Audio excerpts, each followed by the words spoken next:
1600 buggy class never disappoints, and we know that, Jim. Yes. Tony Keepers, Fitzgerald, you just keep going down the list. Yeah, so 1600 buggy, they are on the line right now. A couple of the watches, Brent said Tony Keepers, but John Fitzgerald, your points leader, he's starting back in the 12th spot. It's a tough spot to be starting in when you're the points leader with only 6 laps on the short track. So be looking for that 312 entry, the 312 of John Fitzgerald to be charging hard early on. And he is going to be starting, I believe, right close to Tony Keepers. So we've got our Yokohama Tire Crandon pace truck pulling off. It is going to be Stephanie Peidel bringing us to the green flag here at Crandon.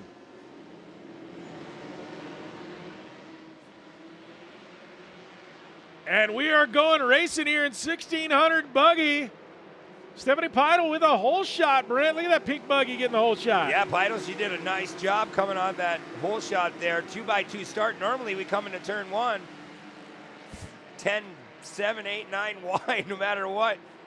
They just file their way out already going in that grab pit. Somebody's going up on the high side early. Yeah, and I think our hole shot, she may have a problem. She's dropped all the way back probably 15 positions right now. She's having a problem there. Tough break for her early on, but man, out front, we got a battle here for the lead. Yeah, that's a 315 of Paul Hayward in the Ponzi back ride. Had a good run at Bark River, if you remember, Jim. Really dialing in that car, but he has company as well. Yeah, Hayward getting pressured early on.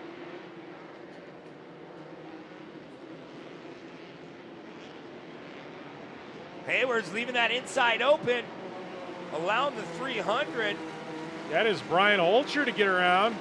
So it will be Craig Peidel tomorrow, but today it is Brian Holcher behind the wheel of that. Hayward got caught sleeping on that last turn. We'll see if he has anything from Holger. Like we said, one of the ones to be watching for, though, is Johnny Fitzgerald in the 312, charging through the pack. He is your points leader, starting a little deeper than he would have liked. Yeah, I tried to get a glimpse on our screen. I think Fitzgerald might even already be in the top 3. That's a great run for him, starting back in 12th. Yeah, that's a Bruce Fraley ride. Very well put together race car driver and mechanic. He knows just about every piece on every car. He's just that smart of a man. And to put John Fitzgerald in a car, he's won a lot of races, and this year's been pretty dominant. Yeah, you know, and you talk about 1600 buggy, and you know, you don't discredit this class at all because some of the legends of the sport got their start in 1600 buggy. Talking about one Rob Maccachren. Yep. You know, he has spent a lot of time in a 1600 buggy, especially in the desert, and he absolutely loves this class. Says this is the absolute best class to learn how to drive an off-road vehicle. And you know, right now the number 300 there of Brian Holcher has no problem driving this class. But there we got a glimpse there, the 312. That is your points leader, John Fitzgerald, working his way through the field all the way up into podium contention now. Yeah, Paul Hayward, he had a good run going early, but just got caught sleeping a couple turns. I mean, I don't know, maybe missed a shift, or those guys really found a faster way around him. So we'll have to kind of babysit that Ponzi ride and see if he can reel back in our leaders. But right now, it's all Holger, Jim.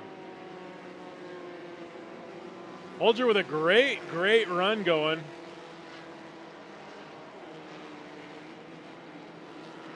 Out front, remember, no competition caution today. All killer, no filler Friday.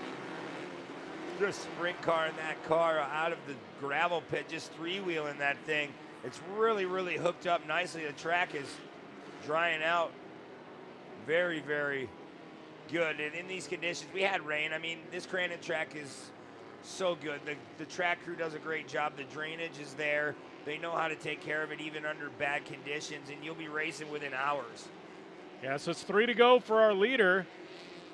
The number 300 of Brian Holcher. Getting a lot of pressure from John Fitzgerald charging through the field. You know, spotters right now are telling him, hey, Fitzgerald is coming. It's go time. You got one of the fastest guys on track, narrowing the gap. You got to push. Yeah, you really do. And you see Fitzgerald, he's running that outside line. But right now, Holger, he's fast.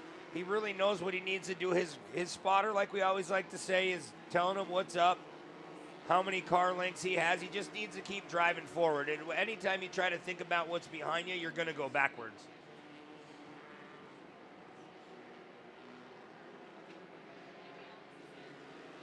That 312 just keeps creeping up little by little on our race leader. Holcher doing a nice job three-wheeling that thing around these turns here at this beautiful facility in Crandon, Wisconsin.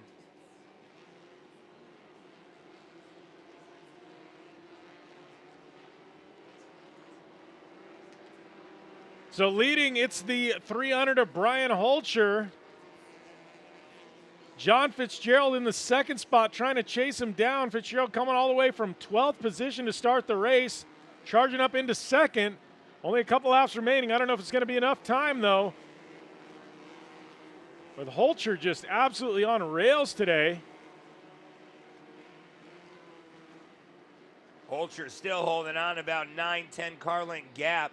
Fitzgerald still trying to pick him apart. He's just been that fast. So white flag is out for Holcher.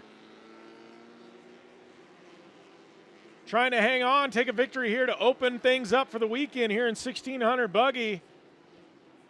Yeah, time's running out for Johnny Fitzgerald. We'll see. Holcher's been fast in that 300 car. That HBI ride, you see that name all over a bunch of different cars throughout our series, and it's just a great family-owned business. The Holger's name, like we said earlier, has been around a long, long time. It's so cool to not only see them out here racing, but they're out here winning races.